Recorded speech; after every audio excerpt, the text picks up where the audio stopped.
Really good. It's been, obviously for McLaren, it's been a really good start. A P4 and a P7, and then. So as our studio tries to is that a alarm smoke alarm? itself, please. It's just the because we're breaking into somewhere we shouldn't be. That's not true. Sorry, do go on. Thought Tommy just roasted his coffees too high. All right.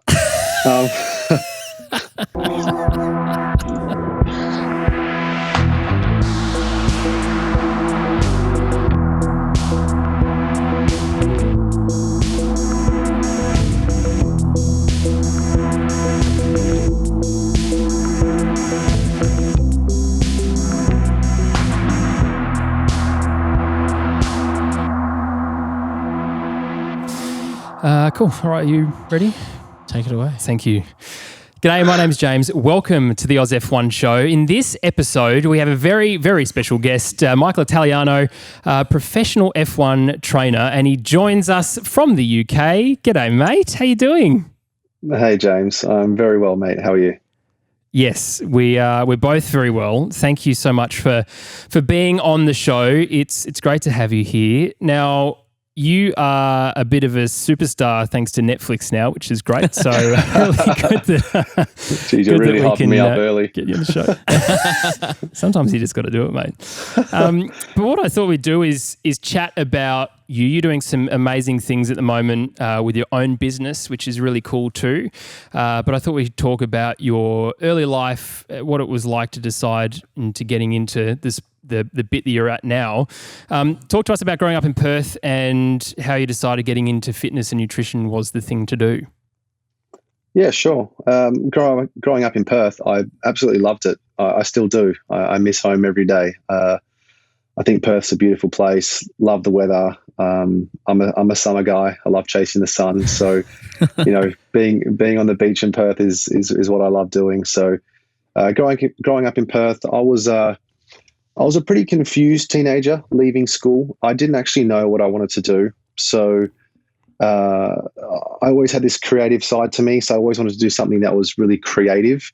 So I don't know how this was going to make sense, but I ended up deciding to start studying civil and structural engineering. There's a little bit of, and a bit of civil design work as well. So I kind of went, I did my TE. Well, it was called TE at the time. I'm not sure if it's changed these days. I'm maybe showing my age here, but So I did my TE, thought I was going to go to university, and then I finished my exams, and there was just no real desire to go to university. I didn't really know what I wanted to do, so I went straight into the workforce, started working for an engineering firm in the city, and pretty much fast forward 7 years later, I'm still in the same building in the city.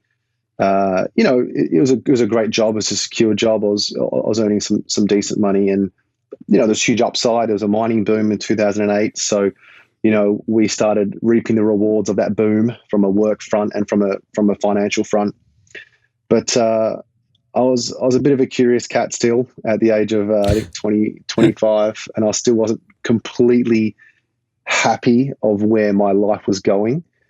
So I started doing a bit of reading, as you do, start listening to some podcasts. And I came across this book, which is, I'll be honest, it's probably the last book you're going to think would probably change your mindset and your passion and your career path. But I read a book called Rich Dad, Poor Dad by Robert Kiyosaki. And wow. I read that because part of me, I wanted to improve how I deal with my financials, right? Because that's one thing that you don't learn in the schooling curriculum is you don't learn how to deal with your financials. And that's one thing I think should definitely change, is that you come out of school, and if you go back straight into the workforce, you start earning money and you got no idea what to do with it. Well, I mean, everyone knows how to spend money, but no one knows how to save money and invest. So I read his book because it was a financial book, and he just had some really, really good life perspective. Like, he had a really good perspective on life, and just, I guess I'd say, like, life rules and how he goes about life. And it changed my state of mind and how I wanted to actually live my life. And, he talked a lot about, dealing with the fear of change and actually pursuing something that you're really passionate about. And it literally just flicked the switch. I was sitting at my desk, I finished the book, and I was like, you know what? I've been in sport my whole life. I played football my whole life. I loved it.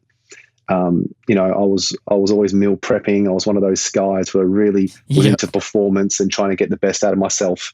And I literally just went back home and I signed up for a course straight away. And I had no idea how I was going to make it work because I had a full-time job, and then I'm trying to go to this course. And there was some big days ahead of me, but I ended up doing that, and I studied health and fitness and became a coach. And I think I transitioned in 2000 and, I don't know, 15 or 16. And never looked back, guys. Never looked back. It just it's been an absolute roller coaster since. It's moved pretty fast.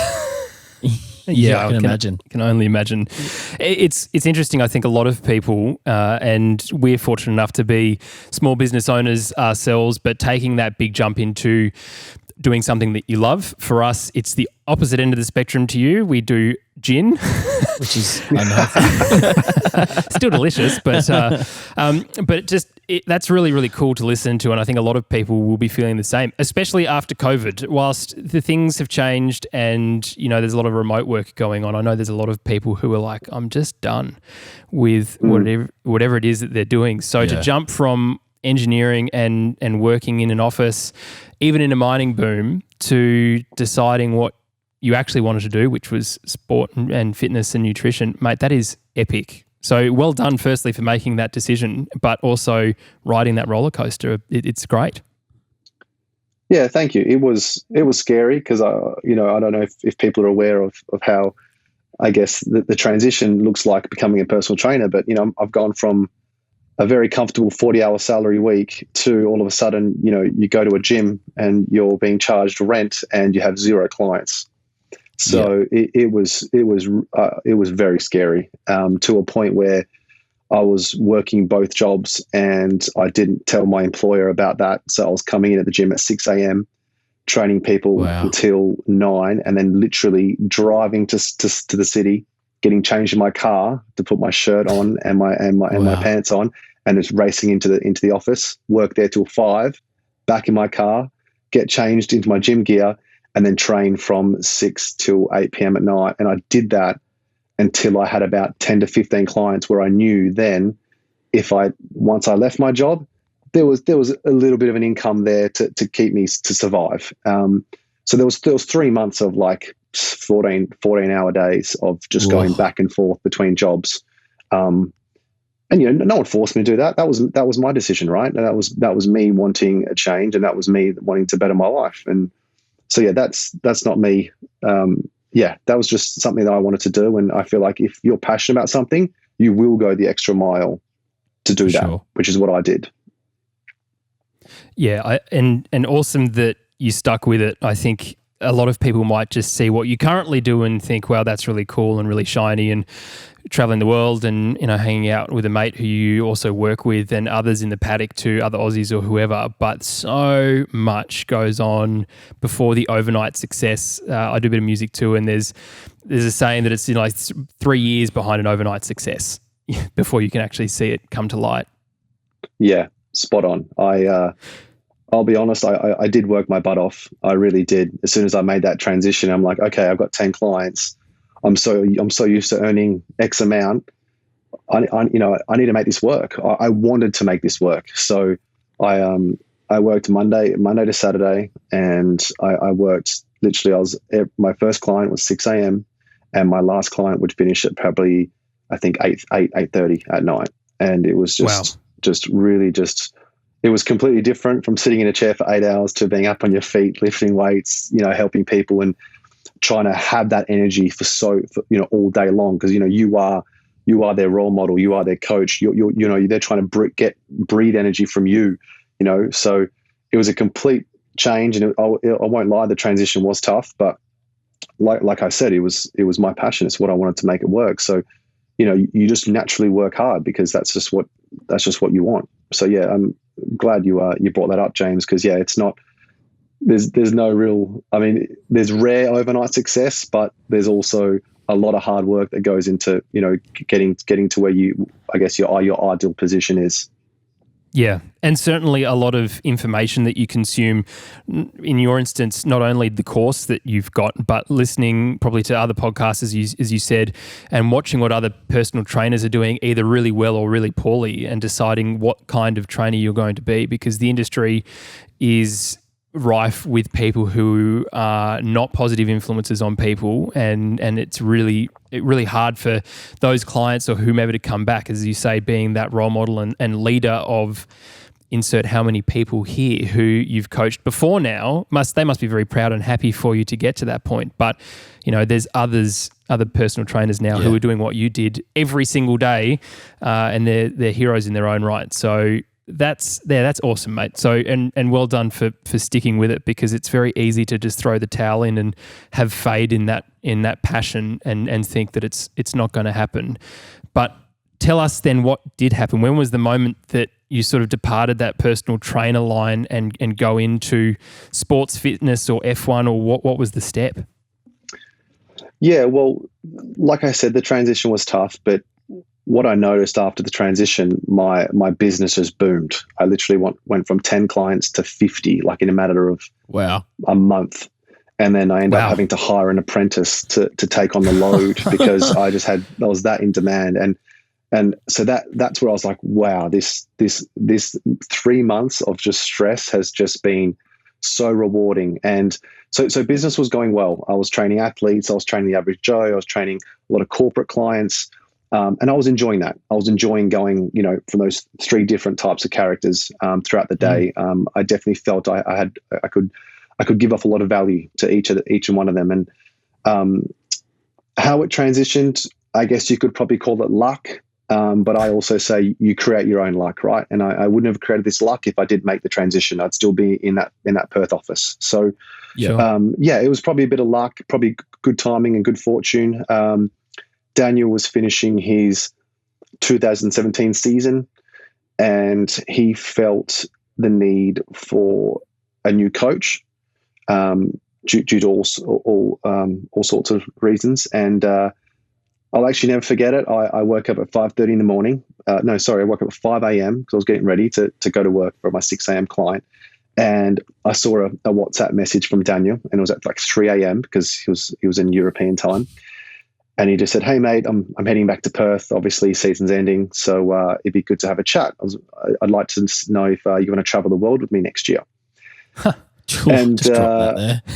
Yeah, and this is me, like, just woke up 5 a.m. so groggy, and I'm like, okay, this guy's just like absolutely just having me on here, because he's a joker, and we do throw a bit of banter at each other, still to this day. So I think I replied back something like, haha, yeah, thanks, man.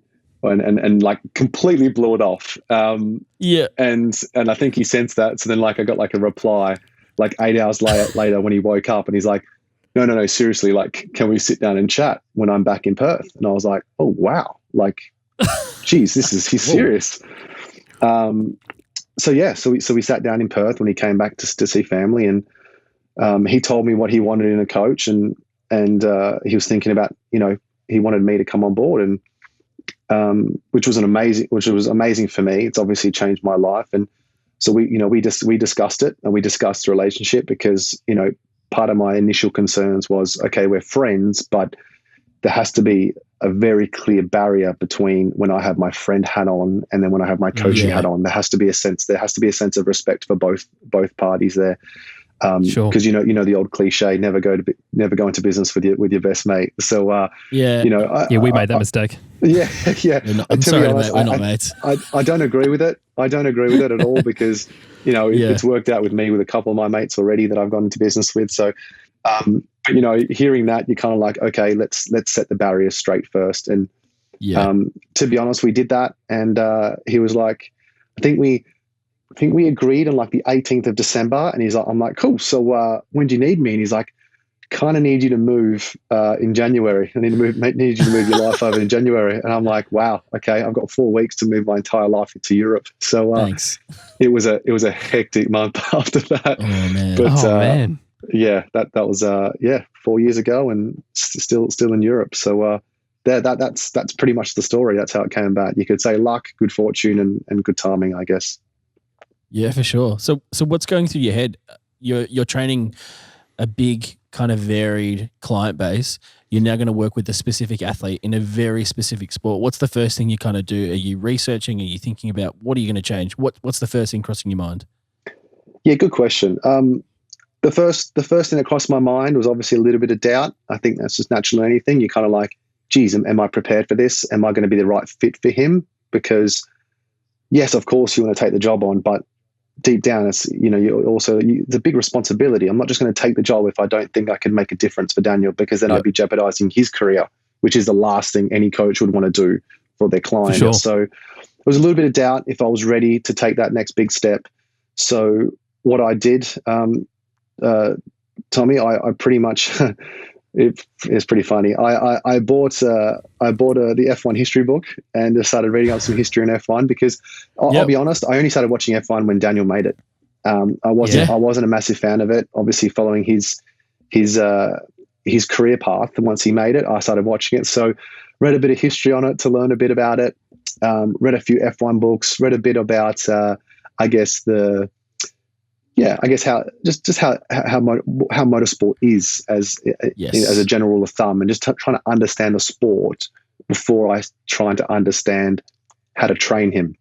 So that was the first thing I did, and then the second thing was what I found out as I got into the job was, shit, I got a lot more time than I think, because I've gone from 50 clients to one. Yeah.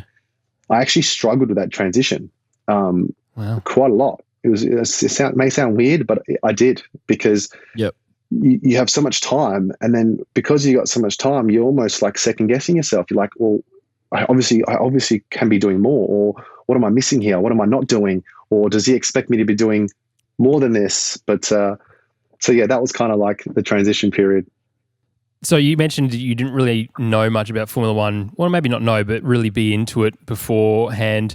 Was there someone like Mark Webber or Mark Webber's trainer, or anyone in the paddock that you reached out to, or was it literally you just read the history book and that was you're in?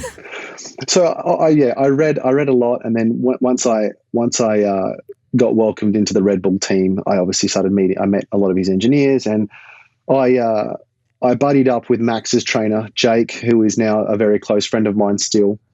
And awesome. Jake was a nice little person that I could lean on. We didn't talk much about training, because obviously that's very personal, and that's where, as a driver and coach relationship, that's where you want to try and gain your 1-2% advantage over the other competitors, because it is a 1-2% type of sport where you're trying to find every inch of advantage. But he kind of gave me a bit more.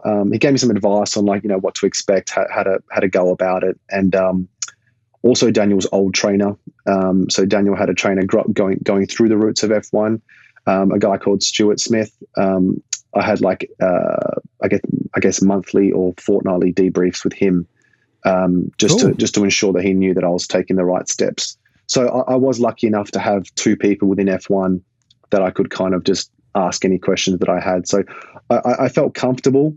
To be honest, Daniel won the third race of the year. So after he won that, I was like, oh wow, okay, this is good here. Because coming into the season, I was pretty stressed. I won't lie, because I was like, okay, I need to make sure he has a good season, because Daniel was coming off 2 strong seasons, and then he won my third race. He won in China, and that kind of really just took the load off me. And I thought, okay, we're doing something right here. I love that. So you're in F1. Is there, and look, I'm sure lots of people who would meet Daniel would choose that as their favourite pinch me moment, but you obviously go back with him. So you're a couple of blokes and you've entered the paddock. Is there anyone that you were like, oh, it's really just cool to meet this person? Yeah, it's a complete standout. First year, so he won China, and then 2 races later, he poled in Monaco and he won Monaco. So he's won 2 of the first 6, and I was just, the pinch me moment was on the grid. The race is about to start. We're in pole position. We're literally at the start finish line of Monaco. There's people everywhere, And Wow. we had Bella Hadid, Tom Brady, and Dan Carter standing right next to me on the grid. And I'm like, I'm trying to, I'm trying to concentrate on Dan. And I got these three absolutes, like I think they were tag representatives at the time. So Red Bull has a major sponsor as tag. So these three guys standing on the pole position with me, and I was just, that was a complete pinch me moment. And that's something that I will never forget. That was huge. That's so cool, man. That is so cool. Yeah, you're not going to beat that. And That's pretty damn good. Yeah, in my mind, I was like, just stay professional. Just stay professional and focus on Dan. I'm sweating a lot. Yeah. I wanted a photo with those guys so bad.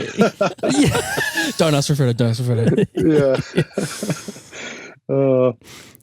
So, I mean, that's awesome that, you know, he's done that so, you know, quickly and you're feeling a little bit like you probably belong. But was the biggest challenge personally for you that a little bit of imposter syndrome, which a lot of people, especially in Australia, I feel like suffer from, or is there another challenge that you found? For me, the biggest challenge was the lifestyle. You know, it sounds glamorous, and yes, of course it does, and I was excited about it. It's like, oh, wow, you get to travel every week. You go to different countries, 23 countries a year. You're living out of a suitcase, but it's not for everyone. It really isn't. Like it's a tough lifestyle. And I noticed that probably about 4 races in where you're literally living out of a suitcase, and there's so much alone time. There's so much alone time where you're in your hotel by yourself. There's so much so much like transitioning from airports to hotels where you're by yourself in a car. And I struggled to deal with my alone time. It's something that when I was in Perth, every time I had an alone time, I would either be training or I'd be calling up a mate, and you'd be going for a drink or you'd be doing something social. So I never was a big fan of alone time. And all of a sudden I've then been hit with all this time to myself.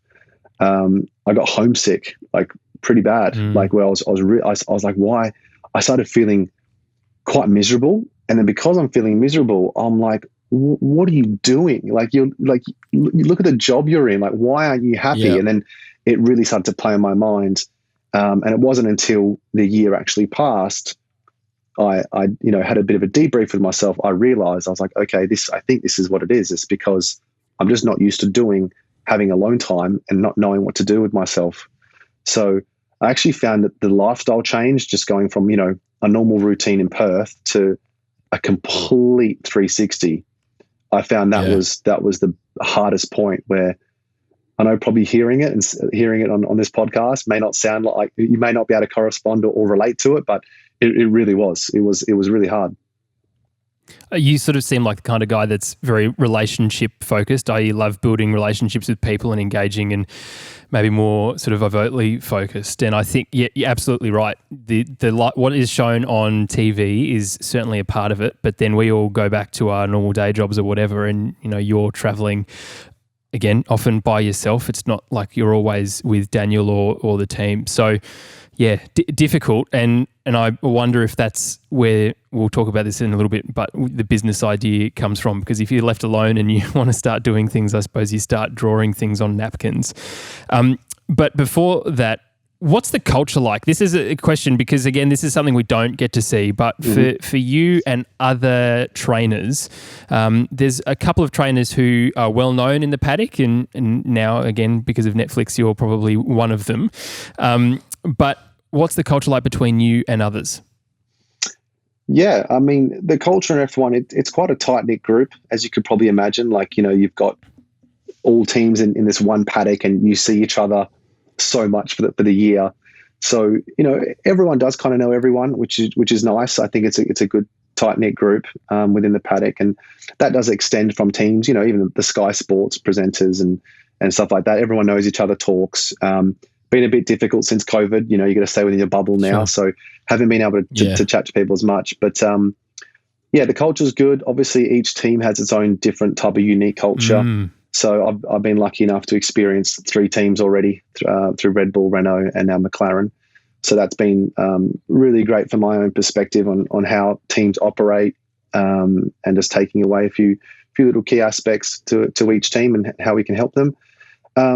the culture within trainers is really good. You know, I think Cool. trainer to trainer, you know, you're automatically just going to resonate with them, right? Because one, they have the same passion as you. Two, they're doing the same thing as you. So the first thing I did in my first year in 2018 was get to know as many trainers as I could. And I did that. And it's been great. I've got some amazing relationships with a lot of the trainers within the paddock, and they stay quite tight knit. You know, if you're all in the same hotel, again, pre-COVID, you know, you'd have drinks together as a little core group, and talk all things training if you want. But I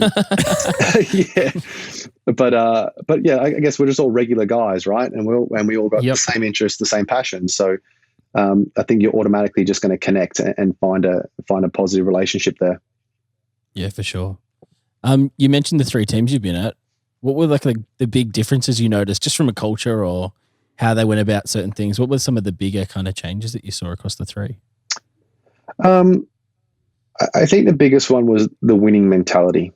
I think that was the biggest one. So starting at Red Bull and then transitioning to Renault, obviously Red Bull was a 4-time world championship team. A lot of those staff members are still there. So they've seen success. They've been at the top, and they're potentially coming into every race knowing that they have an opportunity to win, right? Like, yes, Mercedes is the best car, but still, as a Red Bull, being in Red Bull, you still are coming into every race knowing that there is a chance you can win. So already your mindset is completely different to the mindset of where we were in Renault, where obviously our goals and our ambitions were a bit different. So I think the biggest thing was the winning mindset, and I guess trying to transition that mindset from Renault to help them believe, right? Help them believe that they can get there. Yeah. Because, I think when we rocked up, they finished 4th in the championship, so, they'll try to make that next big step. But, part of that is actually believing you can get there. So that was something that I really wanted to hone in with the team, and something that I focused on with Daniel was coming into Renault. I wanted him to really take a leadership role and prove to these guys that they are good enough to be at the top. They just got to really believe in it, and they got to work hard. So that was probably the biggest difference. As I've mentioned, really you've sort of become one of the better known trainers now, thanks to Netflix, and really thanks to Daniel being ridiculous on camera, thinking that they weren't going to put that content on television, and then that's come on and everyone loves that. What was it like mentally preparing yourself? Obviously going into Formula One was one thing, and going, Daniel's well known and now I'm going to be around him, but then getting more attention again. Could you prepare yourself at all for that? No, I personally don't think so. Looking back now, I don't think anything can prepare you for it. It's pretty much just get thrown in the deep end and then just deal with it. And that literally was it. Like, my first race was Melbourne Grand Prix, and that is DR's home race. And, we're on a flight, and he's just like, by the way, just to warn you, there's no other race like this. And I was like, what do you mean? He's like, it's mayhem. And I was like, okay. So, in my head, I'm trying to build it all up. And then I got to the track, and it was mayhem. I've never seen so many fans just like screaming his name. And it was just so busy and hectic. And it was crazy. Like that weekend was a complete blur. It was such an emotional roller coaster, that first ever race. I think DR he got caught speeding in P3, so he got a 3-place grid penalty. So already, like the Saturday night after qualifying, we're already dealing with some adversity on my first ever race. Red Bull threw me up in the paddock club, and they're like, "Oh, do you mind speaking to our 100 guests? They just want to ask you some questions."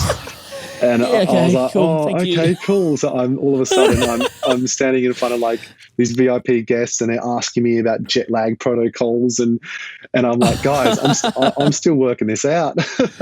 I've only just moved into my apartment, and I'm back here. Yeah. So like that weekend was exactly what I was talking about. They literally just threw me in the deep end and just went, you'll figure it out. And so that's pretty much what it was, is just figure it out as we go on. For sure. So Dan's talked about it before, how it can be the most chaotic race for him because of everyone wants his attention. Everyone wants a piece of Daniel at Melbourne. How do you, as a coach and a mate, help him lock in and get the best out of himself for that weekend? Yeah, that's a good question. And look, I won't lie, Tommy, it's been a bit of a struggle. And it's something that we're still trying to get to grips with from a scheduling perspective, because obviously Daniel has a lot of sponsors. He has a lot of media commitments that he's tied to when he gets to his home country, which is fair enough, right? It's where he's come from. He's repping the Australian flag. Everyone in Australia is super proud of him. Well, I hope, and they want to see him when he lands in Melbourne. So I understand that 100%, and I get that, but unfortunately, there's no happy medium when it comes to Melbourne. We're there. The bigger picture is obviously he's paid to perform, right? And unfortunately, when we get to Melbourne, it doesn't feel like we can optimize his performance because his schedule is just so busy. And I saw that firsthand in 2018, and I saw that firsthand in 2019. He was literally he looked exhausted before the race, and his start, I don't know if you guys remember, but he literally went off the start and lost his front spoiler in the first, you know what I mean? And for me, I was upset, but also in my mind, I was like, I'm not surprised, because it was such a crazy weekend. And we then made changes for last year to try and get our head around it. But then obviously COVID hit, so the race got cancelled. Yeah. So yeah, it's definitely one of the toughest races to manage from a performance perspective. What I usually try and do for Daniel is just to try and make his weekend as seamless as possible. And what I mean by that is ensuring that as soon as he has those 10 minutes, his lunch plate is there for him just to eat. He doesn't have to think, right? His water's there. His supplements are there. When, before we leave the track, I pack his bag so he doesn't have to grab everything and put everything in his bag. He can just grab his bag. We get back home, I'll order the food, and then boom, cool. All right, now go straight to bed. Don't worry. When you're going to wake up at this time, and I've got this sorted for you. So it's just trying to keep his weekend as seamless as possible and doing the most basic things, but they add up over time. Yeah. It's interesting that, obviously we see that you're sometimes carrying his helmet or you're putting something on there or whatever else. So were you expecting that really it's more like you're an executive assistant sometimes, or personal assistant rather sometimes, and then coach sometimes as well? Yeah, you could label it like that, but I think that's just part of the role, right? Like when I first started the job, I thought it was just about train. Like, let's get this guy in peak performance, and then so we've done this preseason, and then all of a sudden, like we weren't training as much. We were just focusing on nutrition and recovery, because you're crossing so many time zones, right? So you're always jet lagged. You're in the air a lot, which just makes you so lethargic.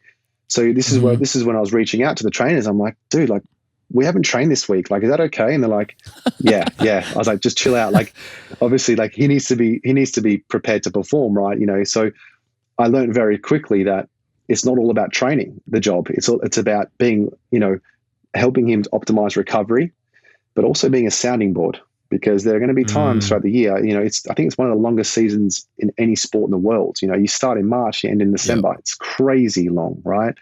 So there's going to be battles. Motorsport is a roller coaster of a ride, because there's so many contingencies that can affect your performance that's out of your control. And I think that's the hardest thing for an athlete to endure, is when your problems occur around you that is out of your control. That is when frustration kicks in, like big time, because you can't do anything about it. You feel helpless, right? So this is when the emotional roller coaster can kick in. And this is when, as a coach, you do need to take your coaching hat off on. And this is where I put my friend hat on, and you become a sounding board. So yeah, you could say EA, you could say psychiatrist, you could say whatever you want.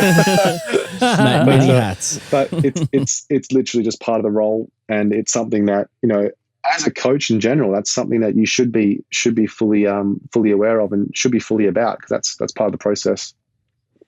Yeah, a lot of that time it is almost like you're leading him, right? As you say, you're doing things for him so he doesn't have to think about it. But not only as a mate and obviously someone that he can trust, which is probably one of the reasons why he asked you to begin with.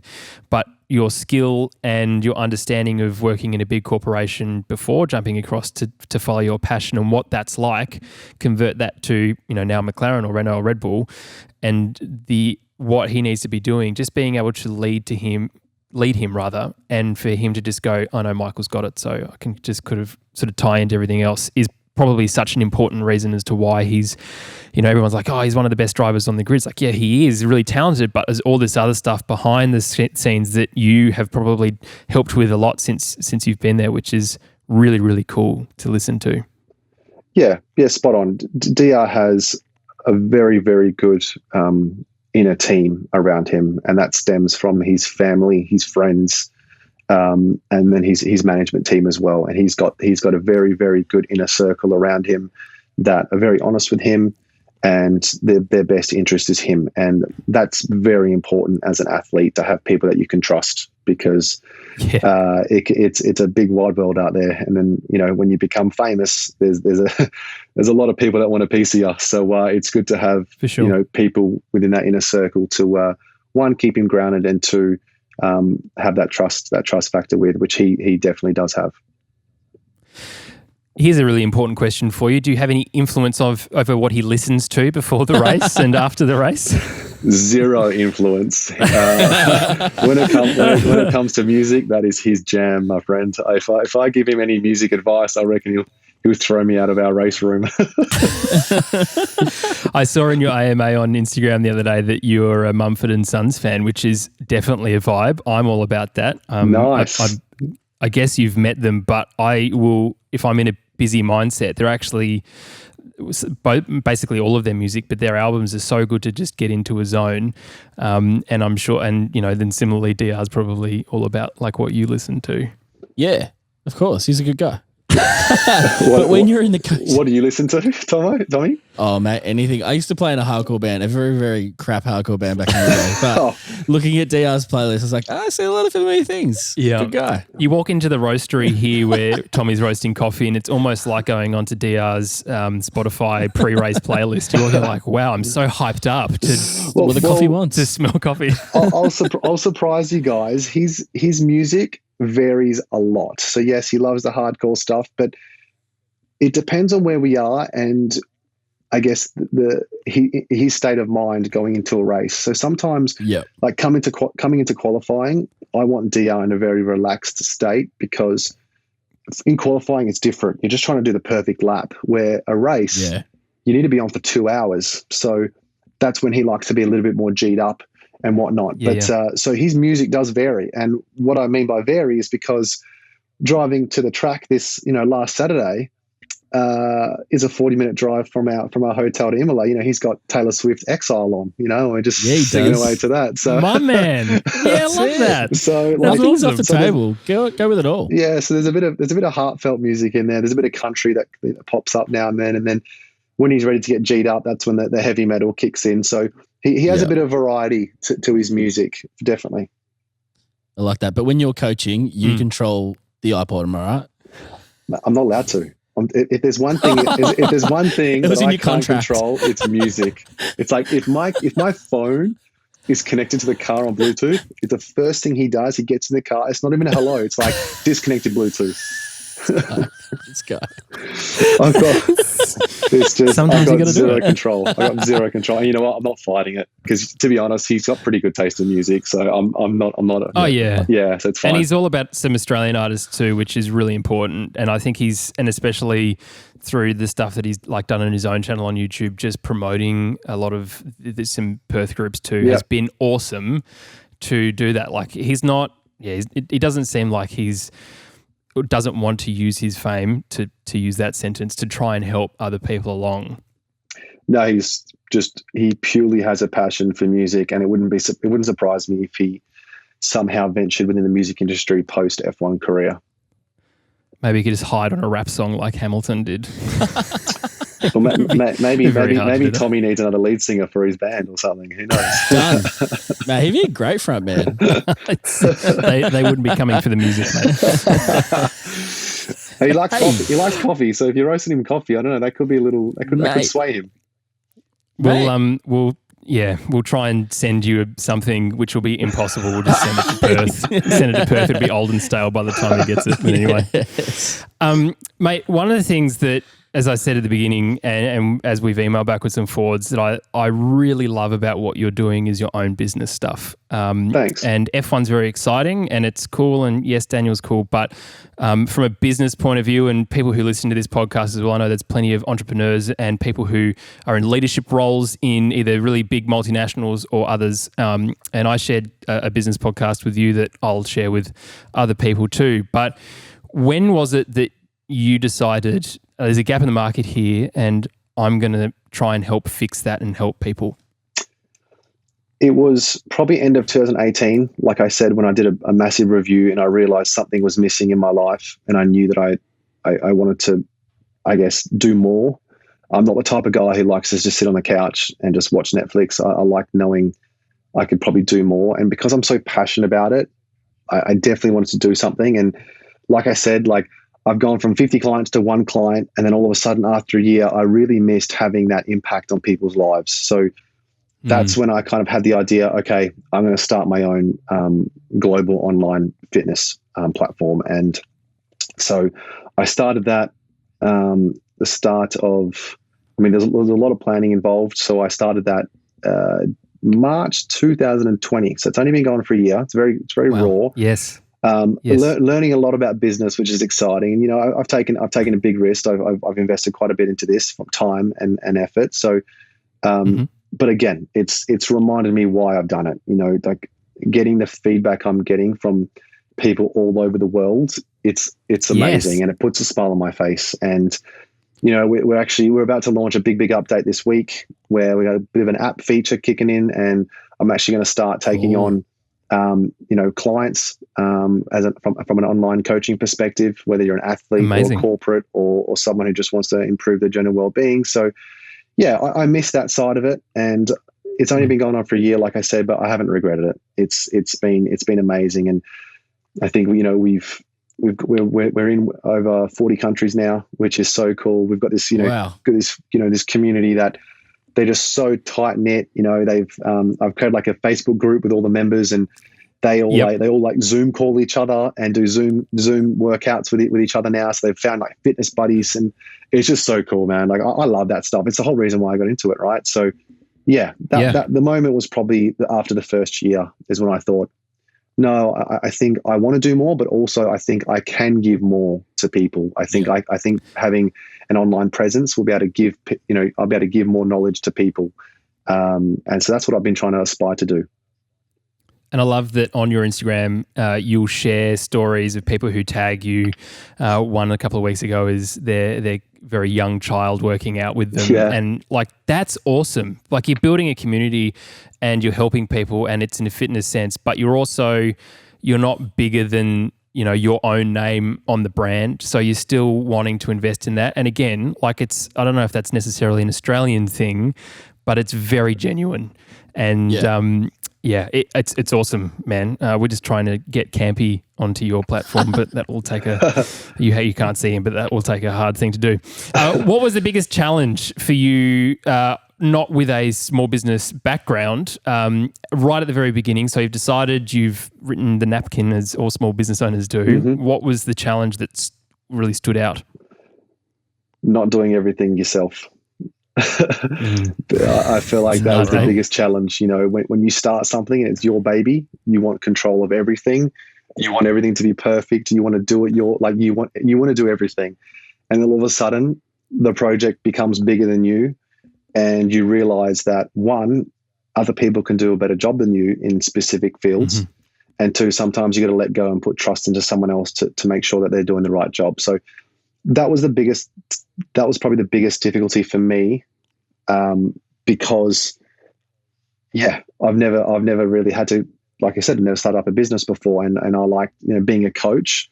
Usually as a coach, you're always the one taking charge, and so here I was taking charge of my business and thinking I could do everything, and then I realized I just didn't have the time. So I had to start contracting out certain roles, and yeah, now looking back, it's something that you learn, and I still am learning. I'm still learning about the e-commerce industry, the fitness industry. The online industry is a crazy world, man. So the biggest challenge would have been definitely understanding that you can't do everything. Yeah, letting go is incredibly hard. Yeah, we know that desperately. Yeah. Yes. One in part of the question that I ask a lot of people about businesses and why they do it is, what problem does your business solve? You obviously saw a gap in the market, but what was the big problem that you went, Michael Italiano, the online coaching program, fitness, nutrition situation is going to solve?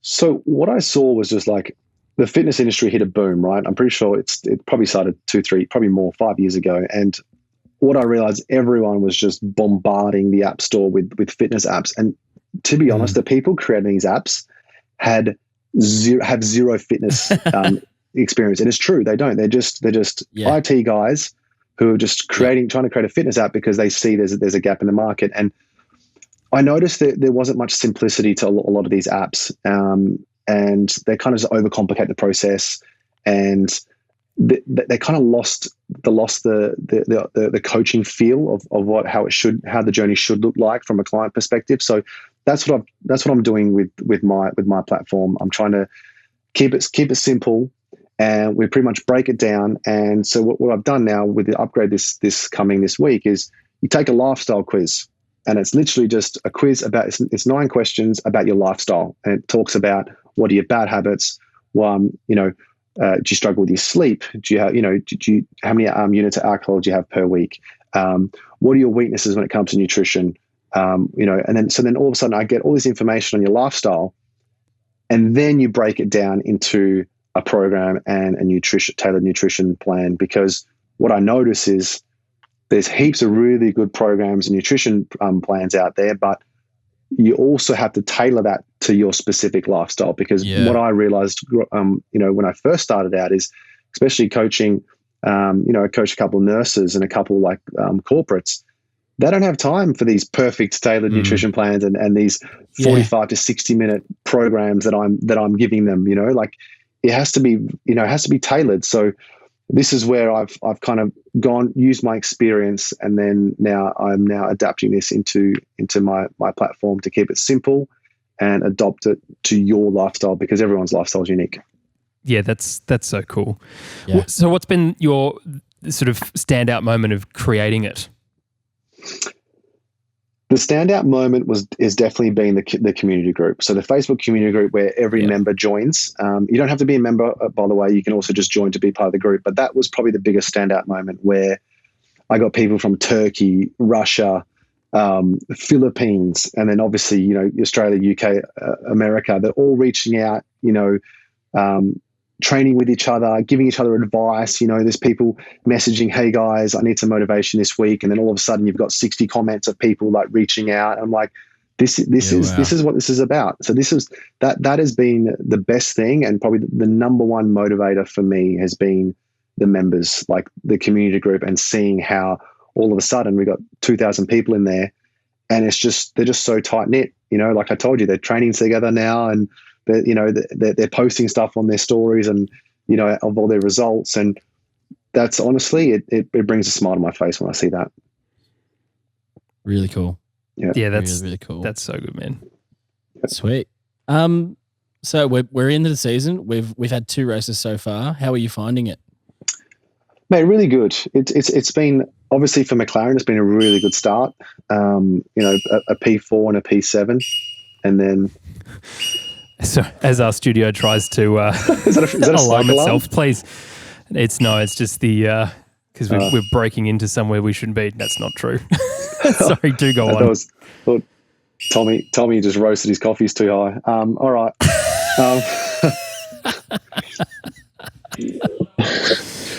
So been a really good start for McLaren. I think first race P4, P7, and now a P3 and a P6. So really good. The team's sitting third at the moment. The car's made a really good step. Obviously, still a lot of room to improve to be up to Red Bull and Mercedes standard. But all in all, to give the viewers or the listeners a bit of insight, Changing teams is tough because one, yeah, man, every single part of a car is factory made. So every single bit of that McLaren is different to a Renault or a Red Bull. So Daniel has a lot of homework. He knows that. That's no surprises. We obviously went through that transition in 2019, going from Red Bull to Renault. So he has a lot to learn, and there's a lot to do. There's a lot particularly with the type of driving style he needs for this particular car that was working well with the Red Bull or Renault, but is not working well with McLaren. So when you say how's it going, taking a P7 and a P6, that's a win for us, definitely. We have some small goals, and that we set ourselves to every week, and we're hitting those. And going from race 1 to race 2, Daniel has made some pretty big steps from a driving perspective with a car. So we'll just keep building, and I have no doubt that the Aussie fans will see Daniel in full flight very, very, very soon in that McLaren.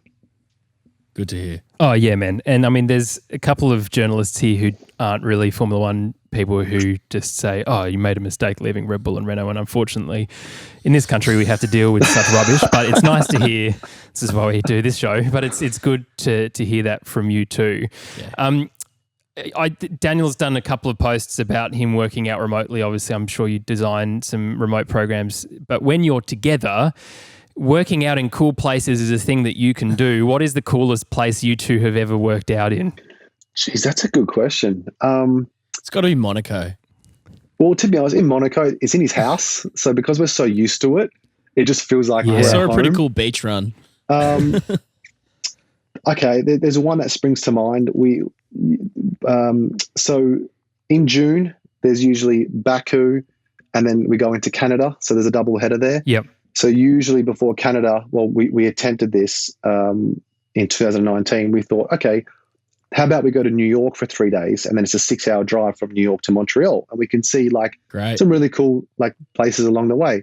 So glad we did that. It was amazing. We got on the time zone earlier, and the 6-hour drive was really cool. But we had this really cool rooftop Airbnb, and we had a couple mornings where literally on the rooftop I think we were in Williamsburg or just outside, but obviously looking at New York City. And man, training on that rooftop with that view was pretty cool. I won't lie. It was nice. It was really cool. So that was probably a cool place where we've trained. Tommy, you are right. There is a run along Monaco, along the coast, along the ocean. That's really, really just picturesque. So yes, I don't get sick of that run. A lot of the trainers know that run because a lot of the drivers do that. So usually when you run, you're waving. It's like you feel quite popular, but you don't realise that you guys are the only ones there. I'm trying to think. I don't know if you want more, but no, that's pretty cool. LA is quite cool. So doing a couple runs up in Beverly Hills, that's actually really cool too. They're probably the top 3. Yeah, nice. And probably a little bit easier in the US, well, maybe before Netflix, but you're not as well known potentially there as well. So you can sort of afford to go to a couple more places and not necessarily have the hat and sunglasses type situation that I'm sure you'd have to have here. If you ever went for a run along a beach, you'd have about 10,000 people running after you. Well, you are right, but since Netflix, his profile has boomed in America, and I've noticed that he can't technically walk down a street in America anymore. But when it comes to Perth, if we're running, it's actually not too bad because we just put on a bit of a pace. So by the time they see him, we're gone. So, nice. But if we're doing a weights training or something, then that's when we probably have to keep it private, or we're probably not getting any training done. Although good. Perth, pretty I grew up in Kalamunda, and the vibe was pretty chill. Wicked. Yeah. There you go. Yeah, that's the whole vibe. I don't know how to ask it as a question, but I am obsessed with neck workouts. Yeah. Can you give me some insight? Daniel's neck must be insanely strong. All Formula One drivers have to put an immense load of weight and energy through the G-forces. Can you just talk a bit about how you go about training his neck and getting him ready to survive that? Yeah. Well, we train his neck the most throughout the year. I think we train his neck maybe every second day. We train his neck. So that's probably one. That's probably one muscle we train all year round, no matter where we are in the calendar season. And for the people listening that have to understand why, it's because he wears a helmet that's quite heavy, and when he's driving through these around the track, he experiences G-force, and G-force is almost like pretty much as you see the way we train with a harness on his neck, and I'm pulling the harness. It's pretty much feels like that. It feels like someone is pulling your neck either side or laterally as well. So, or longitudinally, I should say. So, his neck has to be extremely strong, mainly because these cars are just getting quicker. So every year, they're just going to experience more G-force, right? So our PBs that we hit last year, heading into every preseason, we always know that we have to beat. We need to be better because the cars are going to be faster, which means he's going to experience more G-force. So we use a neck harness for that, and we use some resistance bands as well to hold some long resistance bands to hold tension through the neck. And we do that, like I said, twice every second day.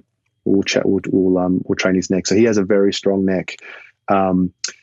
He gives me crap a lot about having a bigger neck than me, because I always give him crap about being skinny and that I'm bigger than him. So I've actually started my own neck program to try and get a bigger neck than him. But I will warn people that want to do their neck. Firstly, there are very dangerous YouTube videos out there how to train the neck. So please, I will post a video on how to train the neck safely. So just be careful, and also you don't want too much of a big neck, because I noticed Daniel's neck is so big. When he sleeps at night, he snores. He probably hate that I say that, but he snores because his neck is so big. He's like, he can't get air through. So just be warned. That's so great. Outstanding. So you obviously do nutrition alongside exercise. In terms of Daniel, and then I guess widely as well, why is this might sound like a bit of a dumb question, but why is nutrition so important to do in conjunction with the actual exercise? Yeah, no, it's not a dumb question at all. So, being in Formula One, these drivers have to keep a very strict body weight before they hop into the car. And the reason for that is because they engineer the car based on a specific weight of the driver, and if you're half a kilo heavier than what they initially proposed you'd be at, you're automatically probably losing 1/10 a lap, which is huge. You know, it's 0.1 of a second, and you know, if you don't know Formula One, it sounds like nothing, but 0.1 of a second can be the difference between qualifying P5 or P12 sometimes, like if it's very close, or it's probably a bit dramatic, P5 to P10 maybe. So you need to really make sure you're hitting your weight target for quali and for race. So that's why that's the first reason why nutrition is important, is to make sure that he sticks to his weight, and also to make sure that he's in peak performance to perform, right? Like if you're not nutritionally sound, one, you're probably going to have your muscles are going to be depleted, and two, you're probably going to hit fatigue faster than any other driver out there. And if there's one thing I know about fatigue if everyone should know, is that as soon as you hit fatigue, your performance will start to taper. So as soon as a driver starts fatiguing, his lap time is going to be affected, and you don't want that when you're in a race. So the biggest role as a coach is to make sure he's nutritionally sound and he's physically conditioned to delay that onset of fatigue as late as possible. You know, like you want to be the most fittest driver with the last 10 laps to go, because sometimes those last 10 laps, when you're battling for a podium and you're under fatigue, that's when the better drivers really shine, is those last 10 laps. And I suppose from looking at your business side as well, you look at CEOs, let's say maybe before COVID, they did a lot more travel, but massive leaders of massive organizations, I should say, who are eating just whatever all the time, plain food, junk, whatever. And, you know, they either put on weight or they, you know, angry quickly, all that sort of other stuff. What is it about your app and the programs that you've got that with the nutrition, explain to us how it works on your side and how people can benefit from that just as in general life? Yeah. So everyone needs I'm a big promoter of a well-balanced diet. So, you know, I don't heavily promote like a keto diet. I don't heavily promote like, you know, going paleo. I think a well-balanced diet is, for me, an optimal way of living life, and it's also sustainable, in my opinion. So what you get through my platform is a well-balanced diet. So ensuring that you're hitting your protein intake, and protein intake isn't just about building muscles. Protein does a lot of things in your body. One is detoxification, that people probably don't realize, is proteins actually they detox your body. Getting in your brain foods, the stuff that's going to make you focus and concentrate, which is your healthy fats, so your olive oils, your avocados, your nuts, so making sure that people are getting the right amount of fats, and also getting the right amount of carbs. There's a big, ongoing myth that carbs make you fat, but it's not. The right carbs at the right times are critical. So carb timing is a big thing that I promote as well. And so, you have an all-round balance there. And by getting those ratios right, you're gonna see a big difference in performance. And like you said, it's not just about athletic performance. It's about also your work performance, right? So if you're a corporate, just concentrating more, right? Being more alert, being able to make decisions, right? You talked about, you briefly said, James, about like mood swings. Mood swings can be, depletion in nutrition as well. So there's all factors that lead to nutrition. And to be honest, nutrition is king. Nutrition is, when people always ask me what's more important, nutrition or training, I tell them nutrition. It's a 70-30. It's 70% nutrition, 30% training. Yeah, that's incredible. So, and this is going to lead into my next question. Motivation for a lot of my friends who want to get into this, and even for me, and probably for Tommy as well, is the biggest thing. From your experience and your very wide-ranging experience of client base now, what are your top 3 tips to get people across the line? It's funny you mention this, because I will quickly add, I put out a poll on Thursday, and I said, ask me anything, ask me a question. So on Thursdays, I let people ask me any questions regarding performance or anything F1. And I think 1,000 questions came through, and I'm not going to lie, about 200 of them, the question was, how do you stay motivated? And I've noticed this is a big, big challenge for a lot of people. And I actually wrote it down on my diary, and I'm going to do a bit of a video on motivation. I'm going to post it to people so people can listen to this, because I notice so many people are struggling. And so it is probably one of the main things people struggle with when starting out on their fitness journey. And the first thing I tell people is to find clarity. And what I mean by that is, it's so easy to walk into a gym and be like, what's your goal? And someone, comes to me and goes, I want to lose 10 kilos. But why? It's the why. It's having clarity on knowing why you want to do what you've just told me, right? And it's like, okay, well, why do you want to lose 10 kilos? Well, I want to look better. What else? Okay, maybe I want to look better in my suit because I'm about to get married. Okay, what else? Okay, I want to have the energy to play with my kids because I get tired too quickly. Boom! All of a sudden, you've just broken down that goal into clarity, and now all of a sudden they have these 3 key points that tie in with a more of a deeper meaning to them than just a number, 10 kilos. Because then all of a sudden, because you know what happens? If you just walk in and say, I want to lose 10 kilos, you lose 10 kilos, and all of a sudden, it probably doesn't feel that good when you hit that goal. You hit the goal and you probably think, oh, wow, this is all it feels. I thought it'd feel better. So having that clarity of knowing why you're doing what you're doing is probably the number one thing I ask my clients to do. Breaking down their obstacles, breaking down their fears, and actually diving quite deep into why they want to do what they want to do, right? So that's probably the number one thing that I ask people to do from a motivation perspective. And then that kind of then ties into, that kind of then self-motivates them. You know what I mean? It already there's a self-motivator there. And then what I do then is create small wins. So obviously we have this big end goal. So it might be a 12-week end goal, but then we'll go and create incremental 4-week small win goals. So then all of a sudden you're not just looking at this one goal, which is so far away. You've all of a sudden got, oh no, I've just given you a 2-week goal. And your 2-week goal is go from 6 beers to 2 beers, right? So all of a sudden there's always something coming, right? So there's always something to look forward to. So creating those small goals. And then I guess the third motivating factor would be assessment. So me assessing them every 2 to 4 weeks and actually showing them the difference they're making in 1, their training, and 2, how they look, and 3, how much closer they're getting to the end goal, and actually showing them, A to B. And those 3 things for me, I mean, they're pure gold when it comes to motivation.